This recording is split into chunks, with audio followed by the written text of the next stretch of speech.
there's a little bit of evidence that maybe counters that, and that's this fella called Mr. Winston Peters, when he was asked that exact question, and he said that's what he was talking about. Let's just have a listen before we get into stuff.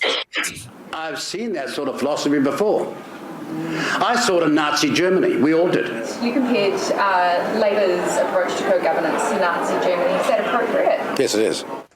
So that's called a mic drop. He was asked the question, you compared Labour's approach to co-governance to Nazi Germany. Is that appropriate? Yes. He said, yes, it was. So he was, right? So I mean, we can get into all sorts of semantic word games. You were either lying there or you're lying now. We know. Yes, it was. The other thing we want to sort out, we did this last night, Marty, and I'll just say it, this is from my Twitter feed. And I want to put this out really clearly. I'll say this again, even though we said it last night. This is what he said in his speech. I've seen that sort of philosophy before. I saw it, apparently he was there, in Nazi Germany. We all did. We've seen it elsewhere around the world in the horrors of history. So the question is, what is the horror of history he is citing that was seen in Nazi Germany? Right? What is it? Because he's talking about these horrors of histories that have been around. He invokes Nazi Germany. What's that name? There's a singular. It's not aggressive parking, is it? No. Yeah, there's a singular word for the particular horror of history that he cited when he talked about they've happened all over the time like they did in Nazi Germany. I believe, correct me if I'm wrong, that's called the Holocaust. So we can stop the bullshit, right? Completely stop the bullshit about did he, didn't he? Yes, we know that his minions are out there trying to square that circle, but he said it was about Labour, and he cited a historical horror as one of the ones that happened in Nazi Germany. Right, that conversation's over. Let me say something else though. I couldn't give a fuck about Chumbawamba. I don't know about you, Marty, but I could not give a fuck about that story. I didn't care about the Eminem story in the National. It was a quirky little thing on the side. I couldn't give a fuck about that story, and I think it's quite important that we don't get too distracted by thinking about this band. Who cares, right? This is too serious and too dangerous a moment to be focused on a band out of Liverpool who, albeit, have had one or two hits. You know, so even though we're going to play some stuff that references that actual story, I don't give a shit about. What are your thoughts before we get into it, Marty? It's been a really interesting week. You know what? Let's give Winston. Yep.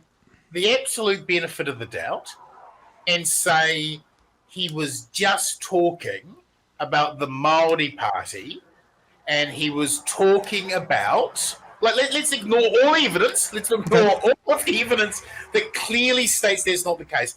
But let's just do that for 30 seconds and agree with him that he was talking about the Maori Party. And the specific thing he was talking about the Maori Party was a comment, a throwaway, jokey jibe about Maori DNA being superior. Something about that. And when he was challenged on it, Rawiri sort of played up to the camera, right? Let's just say he was referencing that. Sure. Does anyone honestly think a tongue-in-cheek comment like that by the Maori Party amounts to Nazism? That's equivalent to, because this is the problem with Winston's argument. Even if we take him at his word that that's what he was talking about, the Maori Party and that comment that they made about their DNA being superior, right? A one sentence, I think, mention is what they had on there. Even if we took him at his word, the hyperbole he is involving and invoking by comparing it to bloody Nazi Germany is so extreme and off the ramp. Yeah. It doesn't matter, you know. This is really dangerous language from the Deputy Prime Minister of the country.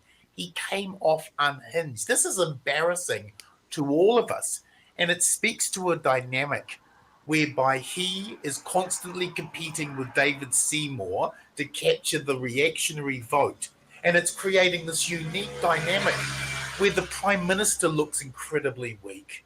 Yeah. I mean, he came out and said, "Oh, Luxon's getting flustered and upset because of the media." Oh my God! He said it directly to his face. This is a government that is not going to last 1 week after Winston steps down as deputy prime minister. It's going to a snap election.